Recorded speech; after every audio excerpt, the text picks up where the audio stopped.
جوانوں، جب انسان نزاع کے عالم میں مبتلا ہوتا ہے، جب روح آدھی اندر ہوتی ہے آدھی باہر ہوتی ہے، تو اس وقت انسان کو تین ہیبتیں نظر آتی ہیں۔ ایک، مرنے والے کو ملک الموت نظر آتا ہے۔ اگر وہ نیک بندہ ہوتا ہے تو ملک الموت اس کے پاس اچھی صورت لے کے آتا ہے، خوبصورت شکل لے کے آتا ہے۔ لیکن اگر وہ گنہگار بندہ ہوتا ہے، بدکار ہوتا ہے، سیاکار ہوتا ہے، تو ملک الموت اس کے پاس ڈراؤنی صورت لے کے آتا ہے۔ دوسرا، مرتے وقت انسان ان دو فرشتوں کو بھی دیکھتا ہے جو ہمارے دائیں بائیں بیٹھے ہمارا نامہ اعمال لکھ رہے ہیں۔ مرتے وقت انسان ان دونوں فرشتوں کو بھی دیکھ لیتا ہے۔ حدیث شریف میں آتا ہے کہ مرتے وقت یہی دونوں فرشتے انسان کی آنکھوں کے سامنے آتے ہیں۔ اگر مرنے والے کا شمار نیک بندوں میں ہوتا ہے، اللہ کے محبوب بندوں میں ہوتا ہے، تو یہ فرشتے اس سے مخاطب ہو کر یہ مجدہ سناتے ہیں کہ جزاک اللہ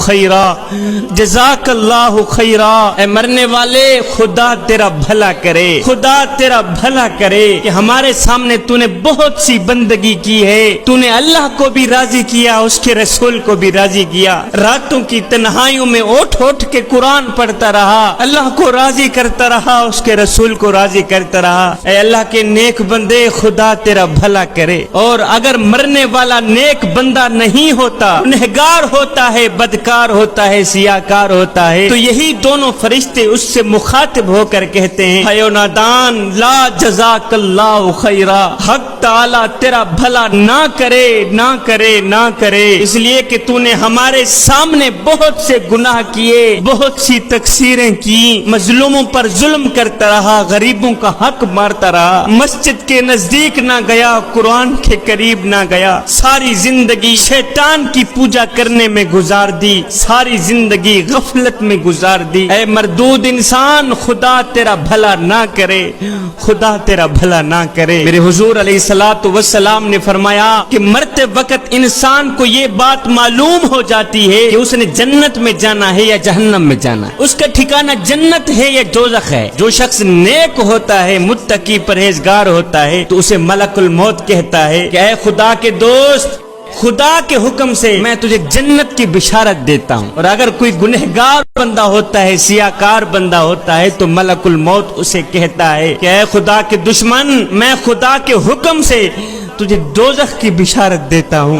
جب مرنے والا دوزخ کی بشارت سنتا ہے تو اسے خوف اور رنج کے ملے جلے جذبات گھیر لیتے ہیں، نزاع کی سختی بڑھ جاتی ہے، اور وہ سسک سسک کے پانی مانگتا ہے کہ مجھے پانی دو، لیکن زبان ہلنے سے قاصر ہو جاتی ہے، اس کی روح آدھی اندر ہوتی ہے آدھی باہر ہوتی ہے، کہتا ہے ہائے یا اللہ، او مجھے موت دے دے، مجھے موت دے دے۔ قصہ مختصر کہ اس گنہگار بندے کی روح بڑی ہی سختی سے نکلتی ہے۔ میرے حضور علیہ السلام نے فرمایا کہ کوئی بھی شخص دنیا سے نہیں نکلتا جب تک وہ یہ جان نہ لے کہ اس کا ٹھکانہ جنت ہے یا جہنم ہے۔ مرنے والے کے لیے بات یہ بھی ہے کہ اسے معلوم ہو جاتا ہے کہ وہ جنت میں جائے گا یا جہنم میں جائے گا۔ میرا اللہ فرماتا ہے کل نفس ذائقۃ الموت، ہر جاندار ایک نہ ایک دن موت کا ذائقہ چکھنے والا ہے۔ جوانو، دنیا کی زندگی چند روزہ ہے، دنیا سرائے فانی ہے، ہم نے یہاں سے ایک نہ ایک دن کوچ کر جانا ہے۔ یہ دنیا کی زندگی محض ایک کھیل تماشا ہے۔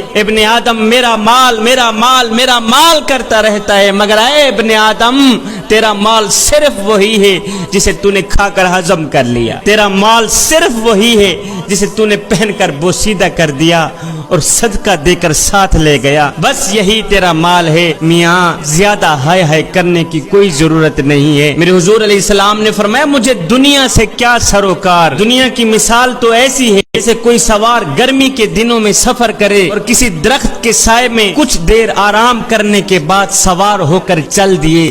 دنیا کی مثال تو یہی ہے۔ ایک دن سیدہ عائشہ صدیقہ رضی اللہ تعالی عنہا نے میرے حضور علیہ السلام سے دریافت کیا کہ حضور، کیا قیامت کے دن شہیدوں کے ساتھ کوئی اور بھی اٹھے گا؟ میرے حضور علیہ السلام نے فرمایا ہاں، وہ شخص جو رات دن میں 20 مرتبہ موت کو یاد کرتا رہے۔ انسان کا ہر اٹھنے والا قدم اسے موت کی طرف لے کے جا رہا ہے، لیکن حضرت انسان کہتا ہے میں تو بڑے نفع میں جا رہا ہوں۔ اے حضرت انسان، آج تیری زندگی کا جو دن غروب ہوا ہے یہ دوبارہ طلوع نہیں ہوگا۔ آج کا دن گزر گیا، اب جو دن باقی ہیں وہ گزریں گے۔ انسان ساری زندگی سوچتا